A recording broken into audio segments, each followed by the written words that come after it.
الفرد الصمد حبيبي يا محمد يا صادق البلوى يا مؤيد من الفرد الصمد يا صادق المقال يا ذا المقام العلي يا صادق المقال يا ذا المقام العلي يا من أباه ربي في الطيب الأفعال يا من سريت ليلى وصاحب جبريل يا من سريت ليلى وصاحب جبريل يا من سريت ليلى وصاحب جبريل يا من سريت ليلى وصاحب جبريل في المسجد الأقصى في تلك الليلة في تلك الليلة.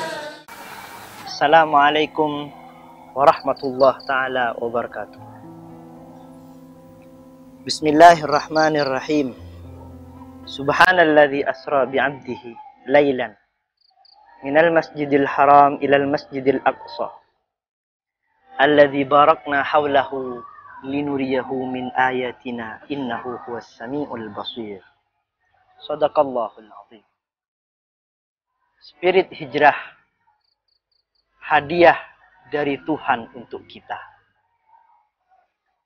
Sebelum kita membahas tentang seluk-beluk kejadian Isra Mi'raj, ada baiknya kita membaca sejarah Isra Mi'raj.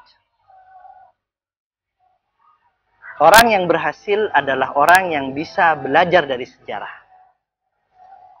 Kita flashback kembali pada masa-masa awal dakwah Islam. Sebelum Rasulullah Sallallahu Alaihi Wasallam membawa ajaran Islam, beliau adalah makhluk yang paling dicintai oleh kaum Quraisy. Namanya harum, dipuja di sana dan di sini, diterima oleh seluruh kalangan. Hingga Rasulullah Sallallahu Alaihi Wasallam membawa ajaran dakwah Islam, kondisi kaum musyrikin berbalik 80%. Mereka memusuhi Rasulullah Sallallahu Alaihi Wasallam dan mencari cara untuk mencelakai Rasulullah Sallallahu Alaihi Wasallam dengan berbagai cara. Untungnya Rasulullah Sallallahu Alaihi Wasallam memiliki 2 orang pelindung yang siap membacking ajaran Islam, yaitu seorang yang melindungi Rasulullah Sallallahu Alaihi Wasallam dan mensupport beliau dalam berdakwah dari dalam rumah, yaitu Sayyidatina Khadijah radhiyallahu anha. Dan seseorang yang menjadi penjaga dan bodyguard dari dakwah Islam di luar rumah, yaitu seorang pamanda beliau, Abu Thalib. Dengan 2 orang ini Rasulullah Sallallahu Alaihi Wasallam memiliki semacam benteng yang bisa membuat jengah orang-orang yang menyakitinya. Orang-orang yang ingin menyakiti Rasulullah Sallallahu Alaihi Wasallam merasa sungkan terhadap Abu Thalib dan merasa malu dengan pengaruh Siti Khadijah radhiyallahu anha. Hingga suatu ketika Allah Subhanahu wa taala berkehendak untuk meninggikan derajat Rasulullah dan mengujinya.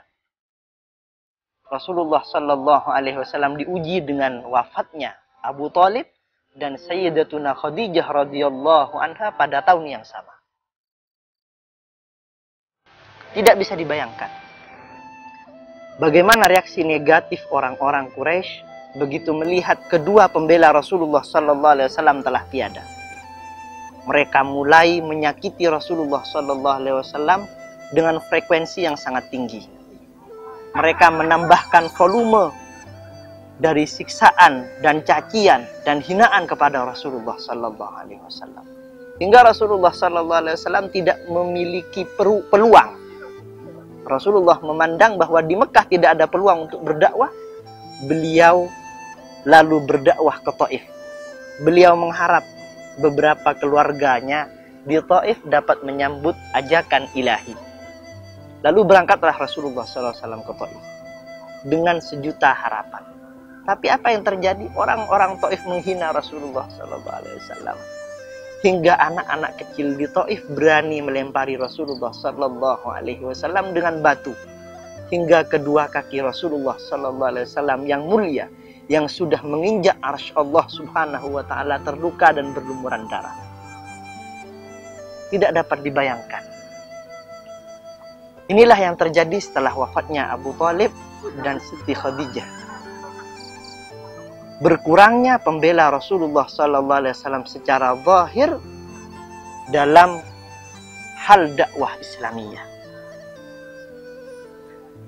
Pada saat itulah Rasulullah sallallahu alaihi wasallam bermunajat pada Allah, menampakkan kelemahannya. Rasulullah sallallahu alaihi wasallam menengadahkan kedua tangannya ke langit dengan wajah penuh harap dan dengan hati yang pecah. Beliau mengadu dan meratap, Allahumma inni ashku ilaika dha'fa quwwati. Ya Allah, aku akan mengadukan kepadamu kelemahanku. Rasulullah sallallahu alaihi wasallam mengadukan kelemahannya kepada Allah. Begitulah yang terjadi. Setiap hamba yang mengadukan kelemahannya kepada Allah, Allah pasti akan menjawabnya. Allah pasti akan menghiburnya. Allah pasti akan membimbing tangannya. Apa yang terjadi setelah itu? Allah Subhanahu wa taala menghibur Rasulullah sallallahu alaihi wasallam. Menghiburnya dengan Isra wal Mi'raj. Dengan Isra wal Mi'raj. Lihatlah bagaimana Allah taala mengagungkan hal ini. Subhanalladzi asra bi'abdihi lailan minal masjidil haram ilal masjidil aqsa. Maha suci zat yang telah memperjalankan seorang hambanya.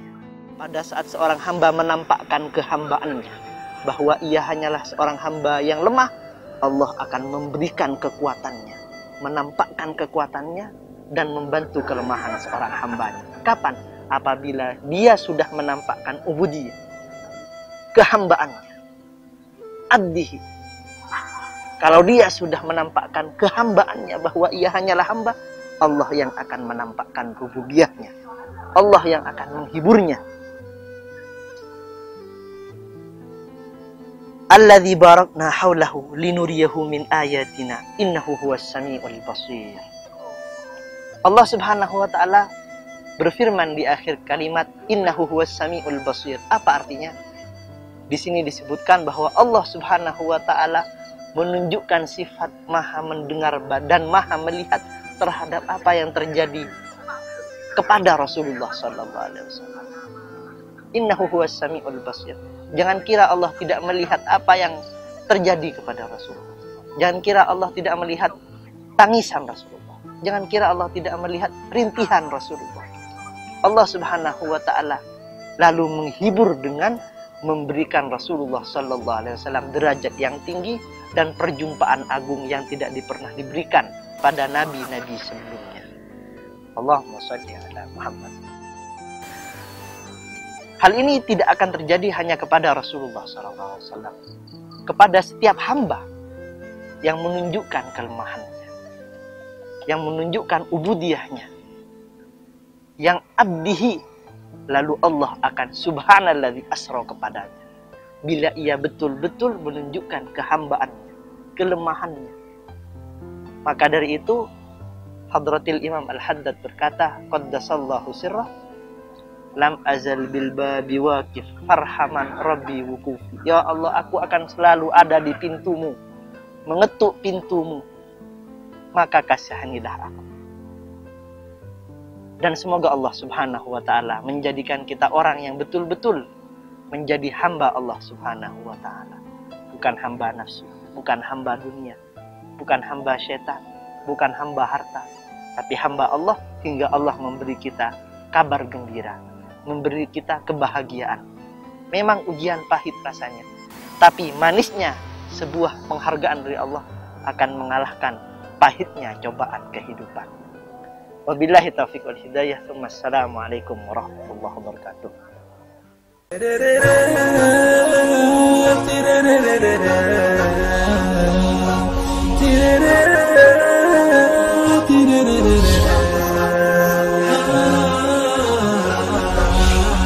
Jangan lupa like and subscribe video